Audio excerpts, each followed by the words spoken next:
Bonjour à ceux qui arrivent là progressivement. On va attendre quelques minutes que tout le monde soit là avant de commencer.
Voilà, je vous propose peut-être de commencer et en même temps, ça fera venir les autres participants.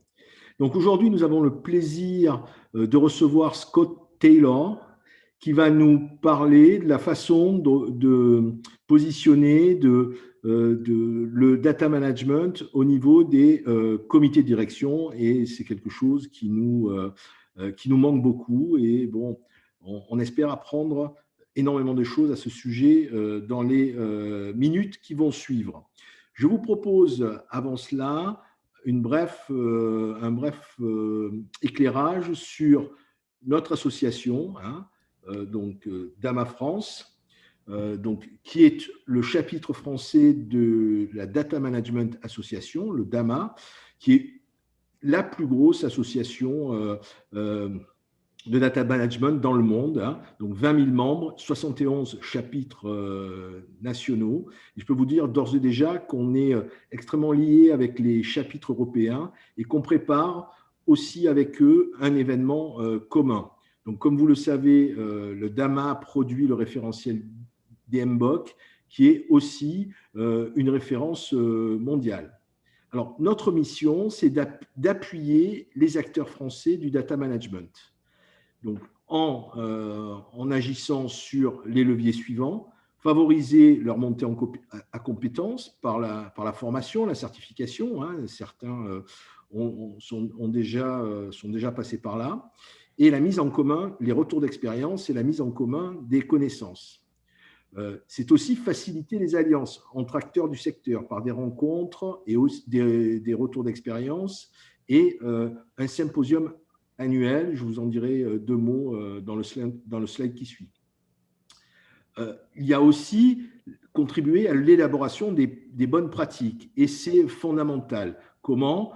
En publiant des livres blancs issus de groupes de travail, de travail de club. Nous avons déjà le club CDO, le club Data Quality qui travaille à ce propos, et par une contribution aussi au DMBOK. Et enfin, apporter du support aux membres de l'association sur leurs problématiques. Voilà.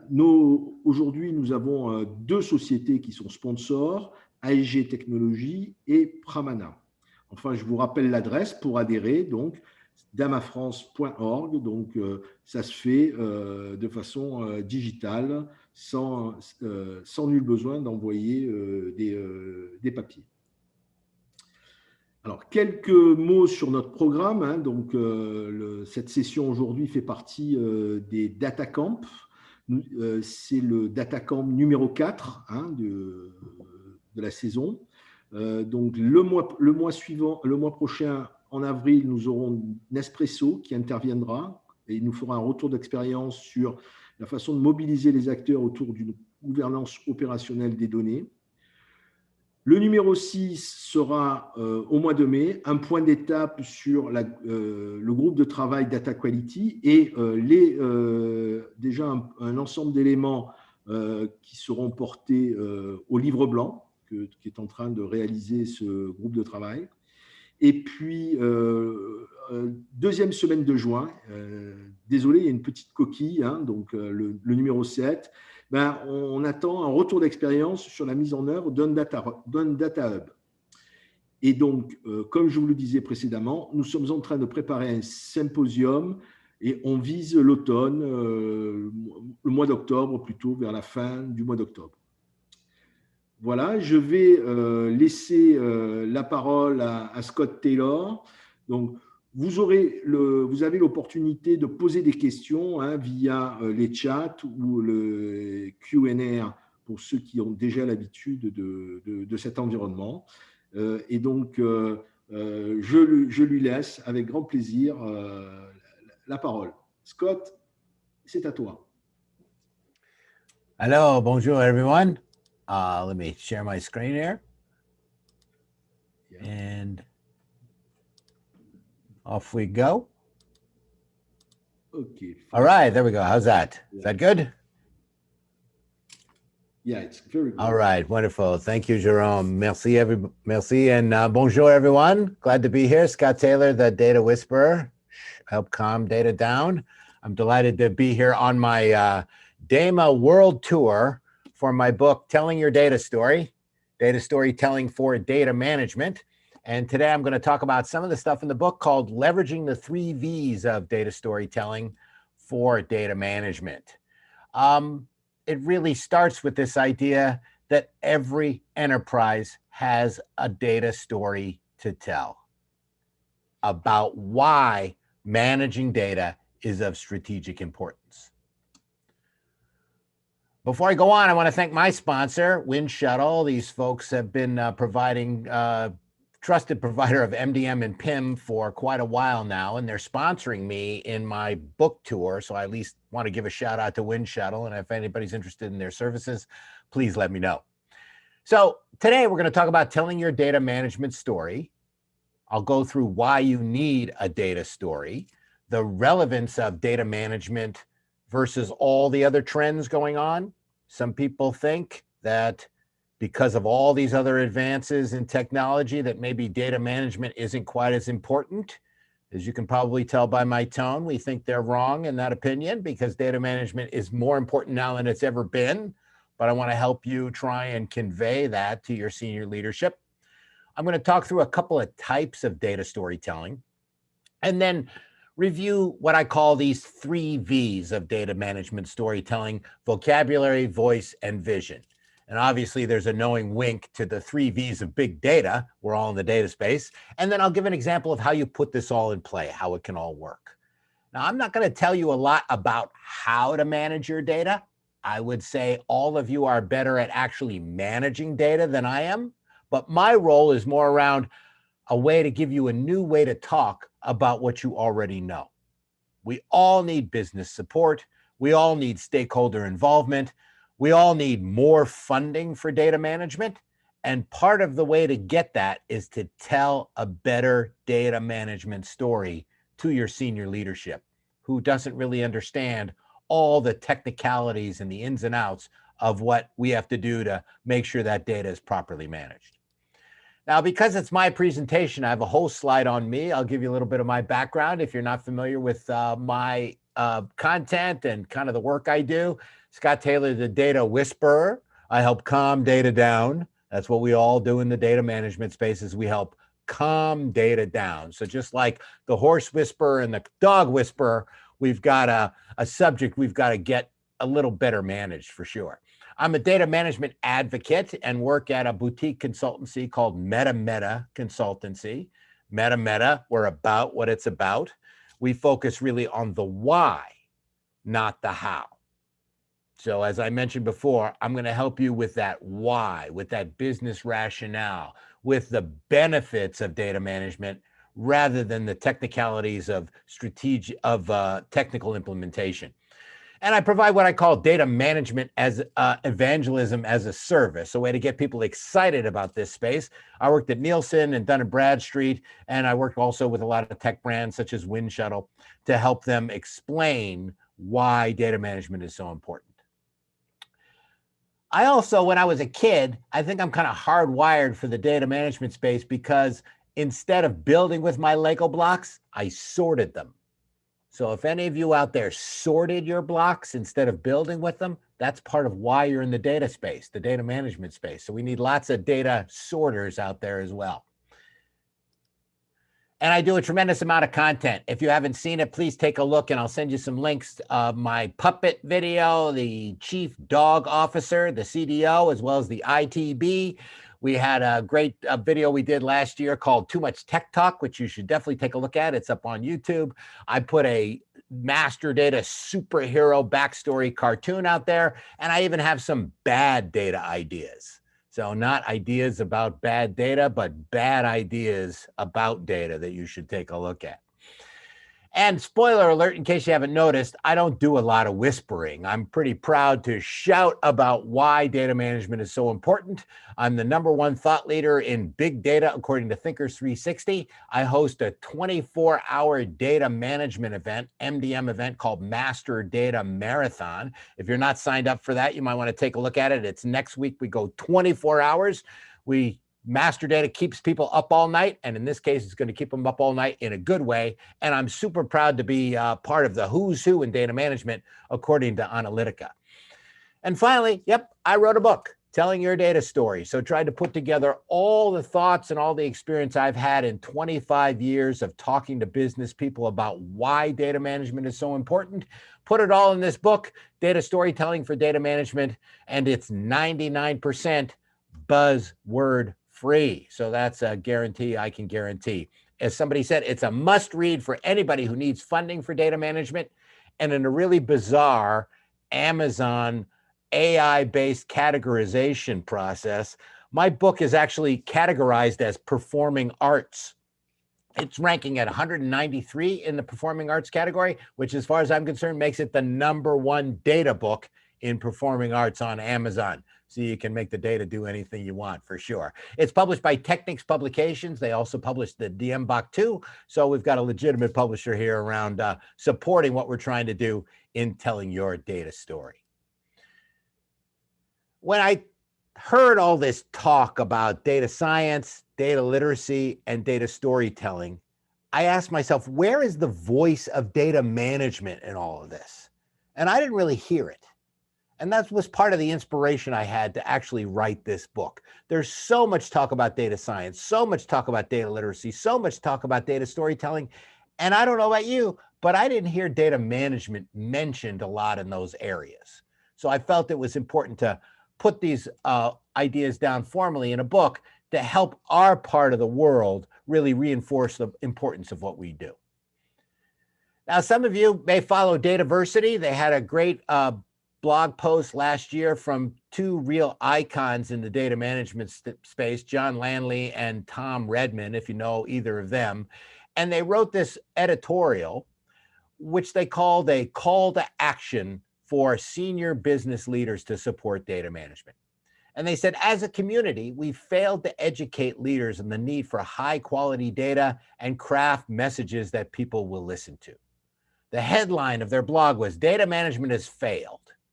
Well, I took a look at that and I went, you know what? I don't think data management has failed, but data management storytelling has. So I rebutted kind of some of the things they said because I really felt it was as much about the storytelling as anything else. And there's multiple reasons why data management programs fail, but an overwhelming majority of them suffer from this inability to demonstrate and then communicate business alignment. That's two things. You've got to demonstrate it. Does it work and support my business? And then you've got to tell the business about it. You have to communicate this value in a very business accessible way, in a way that the business will understand. And just the fun fact here, those two blogs, mine and the one from Tom Redman, ranked #9 and #10 in all the top Dataversity blogs last year. So people obviously felt that both of our messages were important. Now, if you even look at someone like McKinsey did a study or published something last year where they talked about, sorry, I want to move something that's kind of blocking some of my stuff. There we go. That was talking about 6 ways to drive data governance excellence, a great piece if you haven't looked at it. And these 6 ways, I looked at all 6 of them, and 3 of them were directly related to the need for a better data story. How do you secure top management's attention? If you want to grab their attention, you got to tell a better story. How do you integrate with the primary transformational themes of an organization? You've got to be able to tell that story. And how do you just simply generate excitement for data? It starts with a story. So whether you're looking at what the folks at DAMA said, or you're looking at what the folks at McKinsey said, for me, it all comes back to we need to tell better stories as data managers. Now, if we take a look at all the big trends going on, how is data management still even relevant? When you look at things like digital transformation or as a service offerings, the Internet of Things, e-commerce, know your customer, all these data privacy regulations, transforming your customer experience, or even the 4th industrial revolution. I look at all these trends and say, no matter what, you need data management to make any of them work. So one big statement for you, data management is macro trend agnostic. No matter what these bubbles were filled with 5 years ago, no matter what they are today, no matter where we're going in 5 or 10 years, you are always going to need data management to make any of these initiatives work. It doesn't always look that way. We know this because we're in the field. But the business side, some people in business don't even realize that digital means data. And if you've got data, you need data management. It's as simple as that. So data management is macro trend agnostic. So the value of every digitally transformative customer-facing initiative, every as-a-service offering, every foray into e-commerce, every enterprise software implementation is inextricably linked to the successful output of your data management efforts. Don't let anybody tell you any different. All these big themes and all these big initiatives that your business has, they all need to be built on a foundation of well-managed, highly structured foundational data. So this leads me to this idea of the golden rule of data. Do unto your data as you would have it do unto you.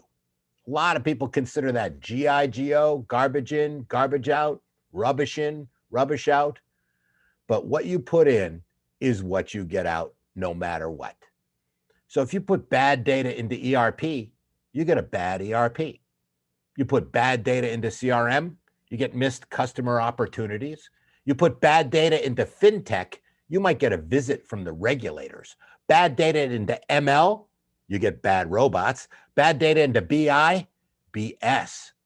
Bad data into AI, AS, artificial stupidity. No matter how you slice it or dice it, the golden rule of data prevails. Do unto your data as you would have it do unto you. Now, I don't know if you hear quotes like this, but I go to a lot of conferences, I listen to a lot of webinars, and I hear a lot of business intelligence leaders, analytics leaders, data science leaders say things like, data has no value unless it's turned into analysis. Or without analytics, data is just a cost center. Or it's not about the data, it's about the insight. And I'll tell you right now, I hate those kind of quotes. Why do people have to say that? Why do our analytics peers have to make this a zero-sum game? Make it competitive. It's not. No matter what. Would you ever hear a baker say, flour has no value until I make it into bread? Of course not, because they respect the ingredients. And that's what we have to say to some of our data science and analytics friends who try and pit data versus analytics in this kind of negative way. We're all on the same side here. We can't argue about which one is more important. You need both. And just like my flour and bread analogy, you can't have bread unless you have good flour. So let's work together to communicate the value in a consistent way. Because when the business people walk in the room and we're bickering and arguing about what's more important, they look at us and say, see, even they can't agree. And then we don't get the funding. So I don't know about you, but if you hear these kind of quotes, just reach out and say, stop talking that way, will ya? We all got to be on the same side. So when we look at data storytelling as a practice, it's probably the hottest non-technical thing going on in the data space today. And a lot of it is about analytics, business intelligence.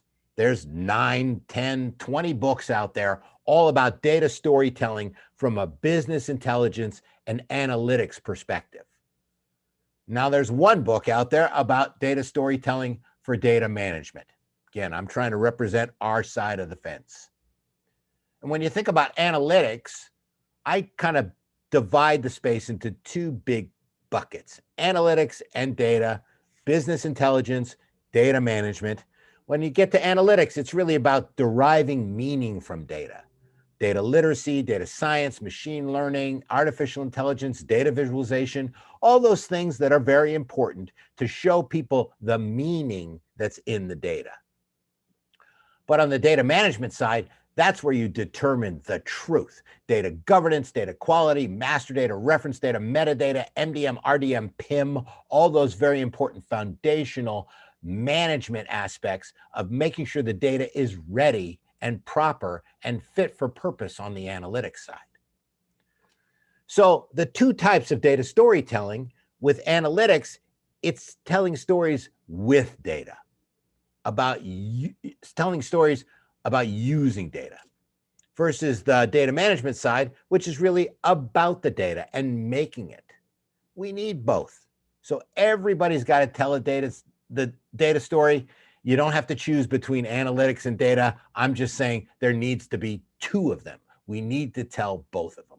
And if we don't have a data management story, then the analytics people have no story to tell. Back to the golden rule of data. If their data isn't any good that they're using, then the analytics they have isn't going to be any good either. So you must determine the truth first in data before you derive meaning. Obviously, I'm on the truth side, hence the meaning of my truth hat here. You've got to have truth first before meaning. It's not chicken or egg. It is egg and omelet. You've got to determine that truth first before you derive any meaning. So how do you start a data management story? Is it just simply once upon a time? There's a lot of different ways that people try to start these stories, and I want to show you some examples to avoid. Do we just start with this idea of we need a golden record? Well, your CEO is going to think that sounds expensive. They're going to take that idea literally. The terminology we use in the data space, the business people don't always understand it. And think about how much time you want to spend with your business leaders explaining terminology versus explaining the value. You only have a limited amount of time with those folks. So choose your time wisely, choose your topics wisely.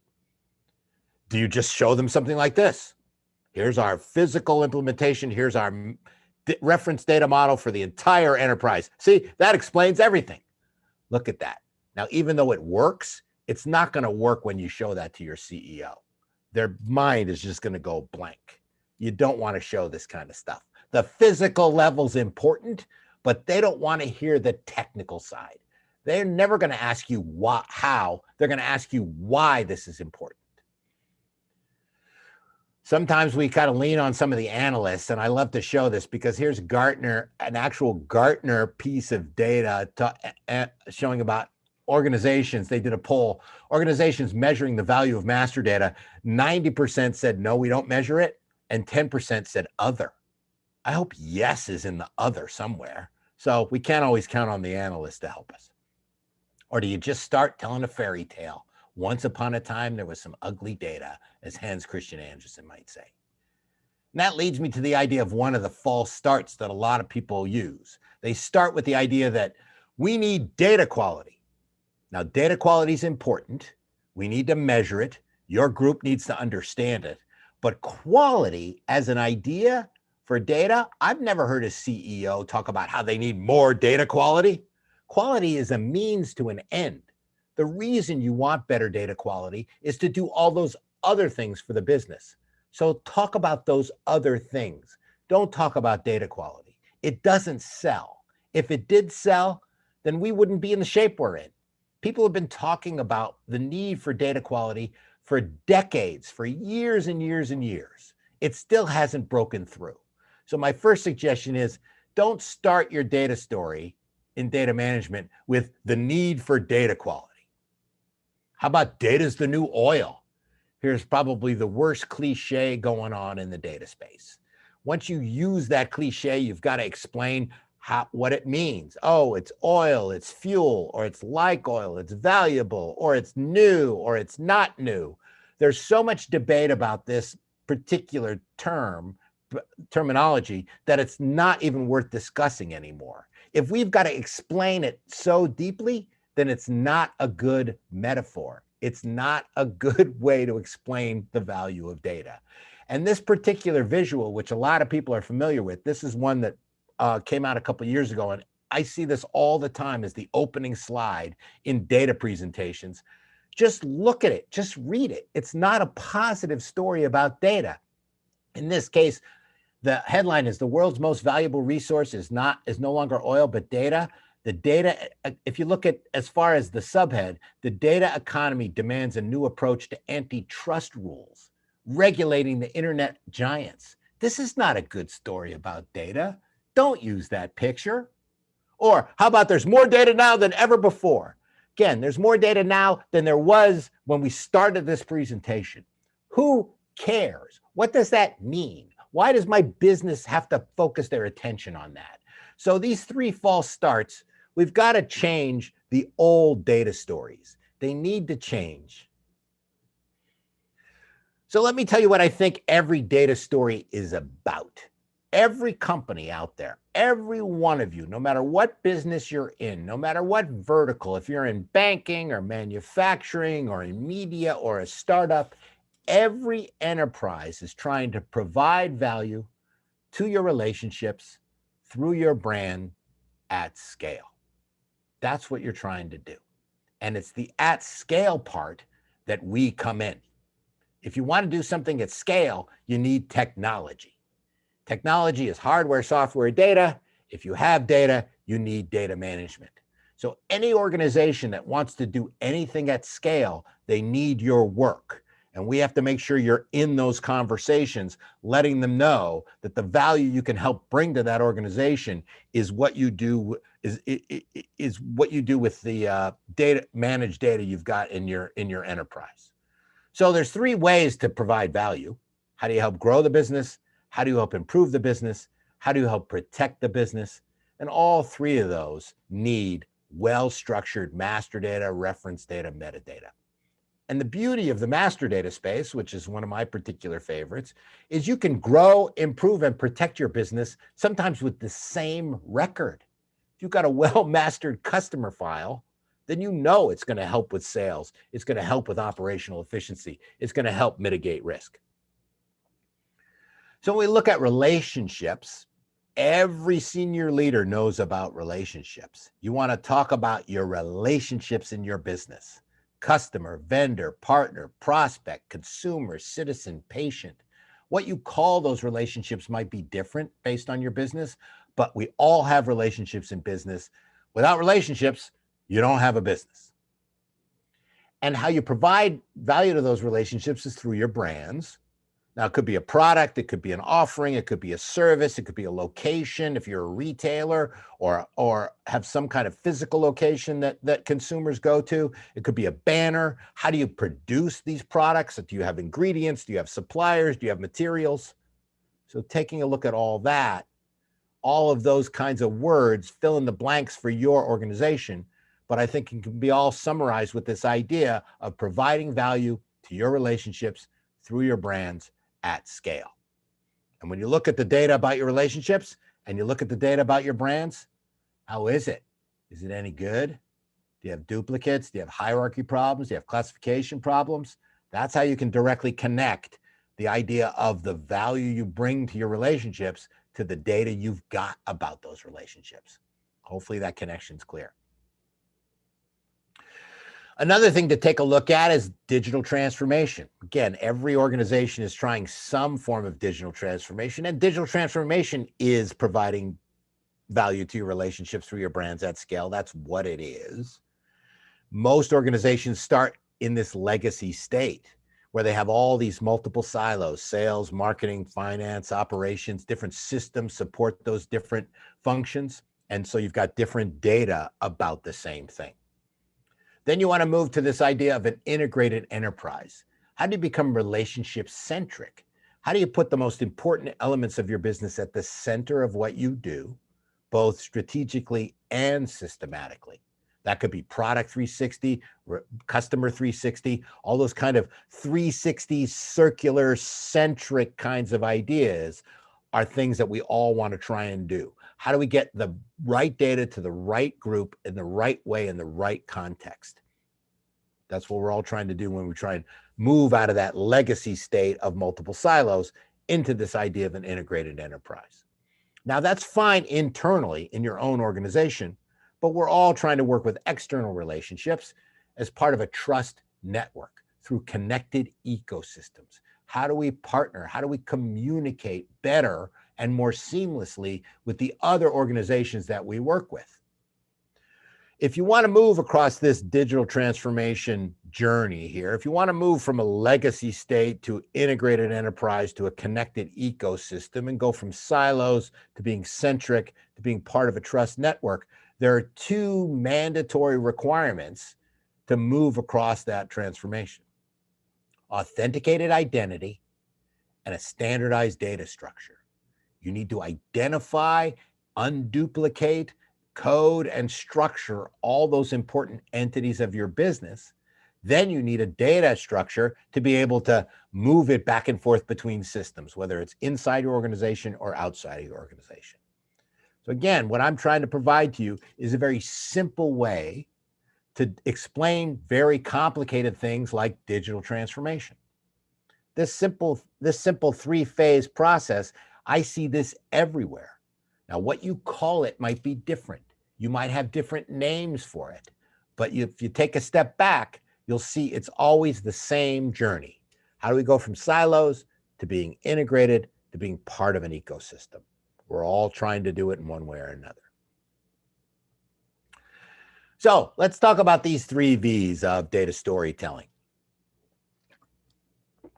the vocabulary, the voice, and the vision. Number 1, you want to establish an accessible vocabulary. The words you use are important. You want to harmonize to a common voice, and you want to illuminate the business vision. So I'll take a deep dive into all 3 of these. This first one, an accessible vocabulary.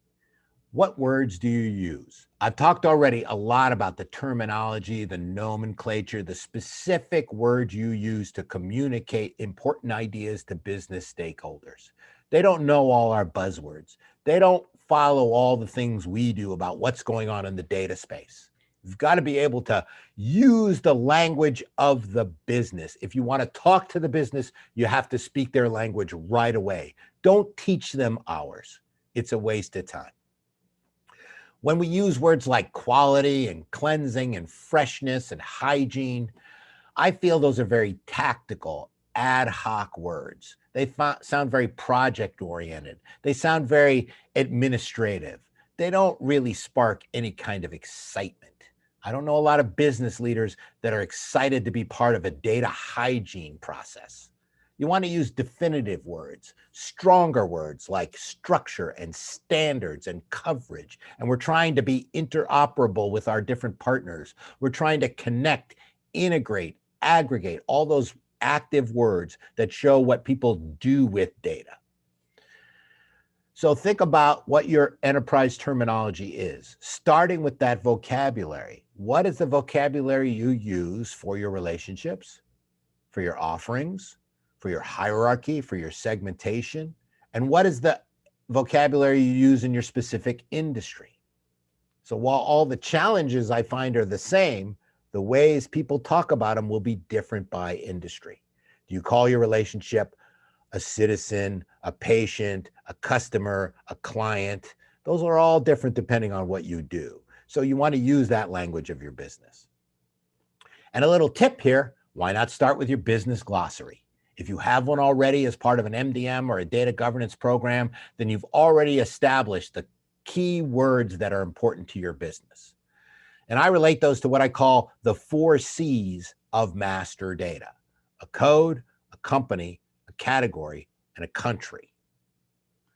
So when you think about this, think about how this might relate to your business. When you master a record, when you have a unique identity, you need a code number. You need a unique ID. Some folks have a customer number. You might have an SAP number. You might have a tax ID. You have some identifier that uniquely codes that particular entity and keeps it unique. Then you need a company or some form of parent-child relationship, some type of hierarchy. Build to, ship to, plan to, sell to, all the different ways the things you relate to are organized. And you use that for very simple use cases, like we're sending a salesperson to that bottom left oval on that family tree, and we want to make sure they know it's related to the bottom right oval on the family tree. Really simple ideas. Every CEO, every C-level executive understands the idea of aggregating hierarchy, aggregating relationships up. So you've got to have that company structure. Then you need a category to understand what kind of thing it is.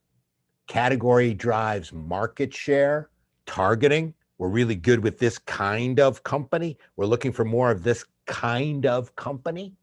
So you're expanding into new areas, new categories. So you've got to have that taxonomy as well. And category structures can get very complicated. They can have lots of granularity, and they can sometimes be rather confusing. So you want to watch that. I haven't looked at any of your data, but every database I've ever looked at has a category called other. Do you have other? It's probably one of your top 10 categories. And then just because they all start with C, you want country or some form of geography. It could be media market, sales market, measurement market, some way to understand where everything is. So if you have these 4 C's on your data and you talk about it that way with your business leadership, you'll have them realize that you can help them understand where everything is, what kind of thing it is, who owns it, and that it's unique. That's the challenge, but I'm trying to simplify the way you communicate it. You might call it something different, as I mentioned. It might be an entity, hierarchy, sector, and geography. It might be a store, an account, a channel, and a market. It might be a product, a brand, a segment, and a region. It's a thing, it's a parent, it's a type, and it's a place, but you know where it is, what it is, who it is, and that it's unique. And when you have that kind of structure, a lot of data problems go away. A lot of reporting problems, a lot of integration problems, a lot of interoperability problems go away when you have this kind of foundational structure. So the 4 C's of master data. The second V is you want to harmonize to a common voice. Now, harmonize doesn't mean everybody sings the same thing, but it does mean it all sounds good together. So how did your team talk about the importance of data management? How do they explain why it's important? Do you all talk about it the same way? Have you created some form of elevator pitch? Some way in case you have 5 minutes with your head of sales, or 2 minutes with your CEO, or 1 minute with your board, how do you explain the value? Practice that. Avoid in-depth technical explanations. Don't use those false start cliches. Again, don't start with, oh, we need data quality and data's the new oil. You want to have a consistent tone. You want to have a consistent tenor. You want to create internal communication vehicles. Maybe there's a newsletter you put together, or a website, or some kind of update that you share with everyone around the successes in data management. It's in essence, it's an internal marketing program that you need to get support and keep support for your data management efforts. And focus it on the business topics. How do we grow? How do we improve? How do we protect our business? Data management will help with all 3 of those. And here's a little voice tip. if you need help with this, it's not surprising. It's a soft skill. All I have are soft skills. I do this part. I can't do what you do. I don't touch anything. As I mentioned, I'm the why, not the how. So we all play a role. I play this one, and that's why I'm trying to help you be able to tell that better data story. But there's other folks in your organization who can help too. There's other departments in your organization that are based on storytelling. Anyone in marketing, they all tell stories. Sales, they have to tell a story. That's how they convey the benefits of what your brand has to offer. Communications, if you're a big enough company, you might have a corporate communications department there. PR, they can all help you put these stories together. Find your own people in your own organization to help you construct that story, practice it with you, get you fluent in it, get you comfortable with it. But you've got to be able to harmonize to a common voice. So no matter who they talk to in your part of the department, they all hear the same thing. And also important, once they hear that story, you don't have to be there to explain it. They can tell it to other folks. So find your data leaders, find your data heroes, whatever you want to call them in your organization. Make sure they all are able to tell that same story. And then finally, the last V, you want to illuminate your business vision. How does this support the strategic intentions of your enterprise? How does data management enable what your company wants to do? It's not data management for the sake of data management, which is why I pick on data quality. It's data management to enable what our company already wants. So think about the major initiatives in your own organization and then listen to them. Pick them apart. Where do they say words like customer? Where do you hear about relationships? Where do you hear about what brands are trying to do in your organization? Your marketing department, the other areas, they're not going to talk about data management. They're not going to talk about the topic that you know so well. They're going to talk about relationships, and they're going to talk about brands, and you want to make sure you have the best data about those relationships and about those brands to support those ideas. And it's about the business. And one tip is we're all the business, all of us. Now, I know sometimes we like to segment sort of IT and data away from the business, but we're all part of the business. You're always all part of your own organization. And it's impossible for you to know too much about your own business. So the more you learn about your business, the more you can show that data management will help it. And here's a vision tip. How do you find out the vision of your company? Listen to what your leaders say. Look at if you're a public company, it will be in your annual report. It will be in your strategy statement, your investor day presentation. That's a great place to find how your company talks about itself, company meetings, all the rest of it. So listen for those clues. You're not disconnected from all of that. And sometimes some of the more junior folks might feel that, oh, we're just in data stewardship. What does it really mean? Show how it connects. You want to incentivize and excite your own part of your organization too.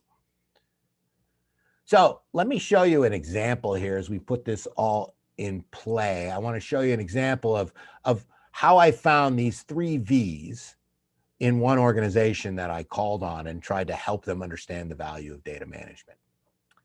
So in this case, I took an investor day presentation. So again, if you're a public company, usually your senior leadership goes out to try and get investment and support from different banks and investors and so on, and they'll put a standard presentation together about where they're going as a company. It's usually in the first couple slides, then they'll get into the financials. So taking the first couple slides of this investor day presentation, this was from a Fortune 200 company, so a large global enterprise. I tried to take it apart to show them how the 3 V's were important to what they're trying to do and show them how we could connect data management to where their company was trying to go. So in this case, the vision of that company was right there. They call it our vision. That's an easy one. It was right on its own slide. Their vision was, we aspire to be the premier partner of choice for our customers, suppliers, and employees. There it is. It's right there. We aspire to be the best partner we can for our customers. How's the data on the customers? Wait, you'll find out, but at least that's the vision. It's an easy one to find the relationship right away. Now, where's the voice of that company? How do you start to understand where that company wants to go and how they articulate it? And their voice was all around in their strategic framework. They talked about customer engagement, enterprise effectiveness, brand management, grow, improve, and protect. It's all in there. They want to differentiate their customer experience. They want to have localized productivity and efficiency. Those things all are ways that you scale. You can't do that if you're a global company and you don't have the right data. And so when you get to their vocabulary, they do business in 90 countries. You can just imagine how many ERP systems they have, how many CRM systems they have, how many procurement and fintech systems they have. You don't even have to know who this company is to know they've got lots and lots of these separate silos that create that situation you and I know so well of disparate data. 800 suppliers, 100,000 plus customers. So a big customer base. Obviously, it's more industrial because you look at those number of countries and that number of customers, lots of hierarchy in there. So that's their vocabulary. So again, just very briefly, wanted to show you an example of just an Investor Day presentation. There's their vision. They want to be the best partner they can. Their voice is all about how they grow and improve and protect the business. And the vocabulary is based on countries, geographies, hierarchy, code, company, category, country, just as I mentioned. Now here was checkmate. Here's how we got them. Here's how we showed you don't have the data to back up that vision. All you got to do is look at the data itself. So at the time I was working for Dun & Bradstreet, and we took this particular company's customer file, we bounced it against the D&B data and found, here's just one example, they have 185 duplicates for Panasonic Mobile Communications. 185 copies of the same record in one region. How can you possibly be a good partner with Panasonic when you have 185 copies of the same record? These aren't different ship tos. These aren't all different. These were all different versions of it. So we showed them right away, if you don't get this data management right, if you don't fix this kind of problem, if you don't institute simple things like search before you create, you're never going to achieve that vision.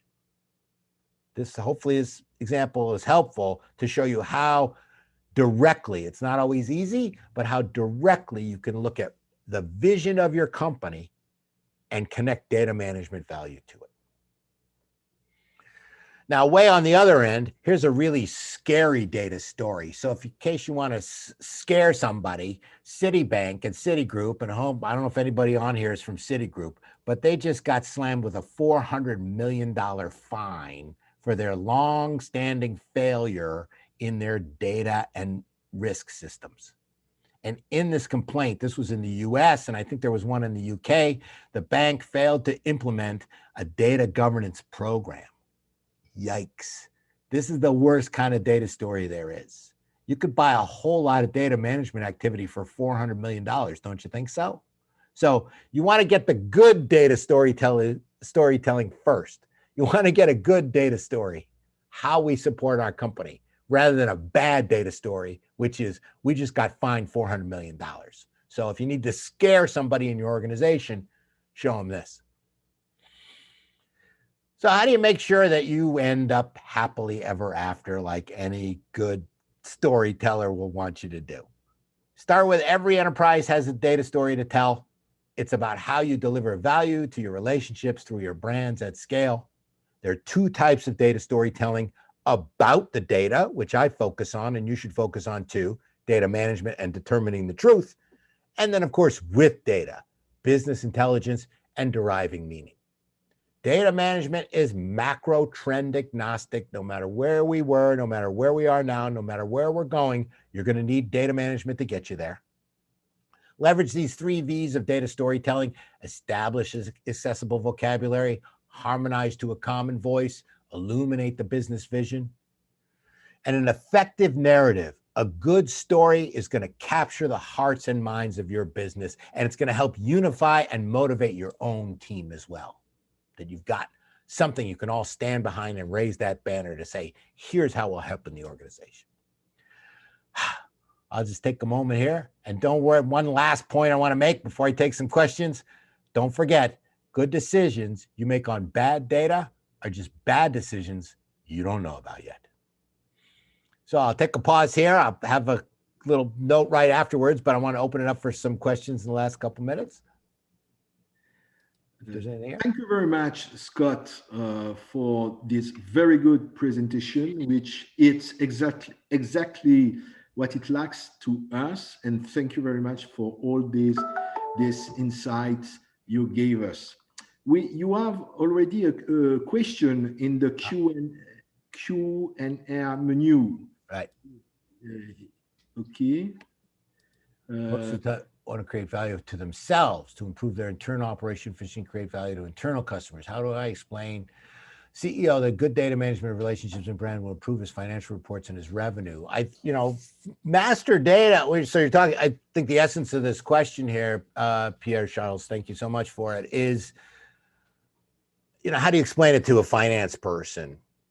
I think my experience is that financial people actually understand the value of data management more than most parts of the organization, because a lot of things in master data actually started in the finance department. If you think about chart of accounts, if you think about customer hierarchies, if you think about how they categorize things. So when you look at financial reports are built off of that standardized hierarchy. How long does it take them to create those reports?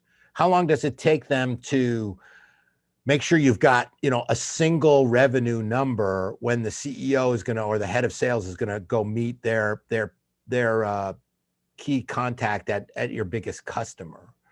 So it feels like that you should be able to share with that CFO, if we don't have a standard hierarchy, if we don't have unique and highly structured customer records, if we don't have a good product catalog, then we're not going to have good financial reports. We're not going to be able to accurately provide revenue at a more granular level. You might have the whole top line okay, but everybody wants to dive down into things. What is it in this market? What is it in this category? What is it by this customer? So that's how I would start to share the value of structured data management with that particular person, if that helps. Not sure if there's any other ones here. Okay. I don't see anything else on the chat. Okay, and Pierre, let's make sure I get your email, because the first person to ask a question gets a free copy, an e-copy of my book, Telling Your Data Story. So we're happy to award that to you. I didn't tell anybody that when I started, because then everybody would want to be the first question. And don't tell any other Data chapters. That's the trick. So I'm sorry, was there another question? There is another question in the Q&A. How to make understand business people that they are responsible for their own data quality? It's a big challenge, and it depends on how you're organized, because in some, do you own the data? Do they own the data? Do you own the data? I don't have an easy answer to this, but similar to what I suggested about the CFO, you want to look at their processes. Do they have the right information on their customer base in the right way? Are they just letting their own team rush and put in any version of what they want in a file, and then you get these 185 copies of Panasonic like I showed you? So I've got it in the book, and I didn't share the slides on this particular idea, but come up with some examples of bad data quality. Go find the 185 copies of a big client. Go find the 20 ways you spell IBM, or whatever your top customers are. So go show them that ugly data, that terrible data, and share with them, this is clogging up the works. This is truly garbage in. We can't do the work we want to do with analytics. We can't do the work we want to do with business intelligence or on our dashboards if we don't have this data quality right. So somehow you've got to kind of rub their nose in the fact that they're part of the problem. Again, it's a tender conversation. I'm not saying it's easy, but for me, a lot of those examples are usually good when they can't hide from them. So I've got examples where, here's the 50 ways a company spells Coca-Cola, or the New York Times, and so on. So How do you convince people who have no idea what data management is without explaining it because it's boring? It's hopefully I gave you some tips today. We only got a couple of minutes. So again, you want to have that excitement. I've shared some of those tips. Buy my book. I got all kinds of ideas in there on how to do it, but that's probably the topic of a whole other webinar if I haven't covered that already. So I just want to end with a few more thoughts here. So when you think about telling your data story, I'm happy to help you again. This is a book tour, is divided up into sections that I think are appropriate for every kind of data manager. My data story, why you should even listen to me. Everyone's data story, where I take a look at the classic foundational situations that every enterprise has, how you start to frame it. The 4 C's were one of them. I've got the 8 8s. I've got the 3 phases. There's all kinds of snappy ways to start to describe this. How you sell the data story, because the story you are telling in most cases is a sales pitch. How you build it and truly align it to the strategic intentions of your enterprise. So a lot of good examples, tips, and techniques on how to understand more deeply your own vision and what your business is trying to do. And then I think about 10 or 12 examples of other data stories similar to the one I showed you, of where organizations aren't talking about things like data quality. They're not talking about things like data management, but what they are talking about isn't going to happen without it. So if you want to take a look at the book, it's available at Techniques Publications. Everybody gets a discount if you use my promo code Data Whisper. It's a 20% off discount.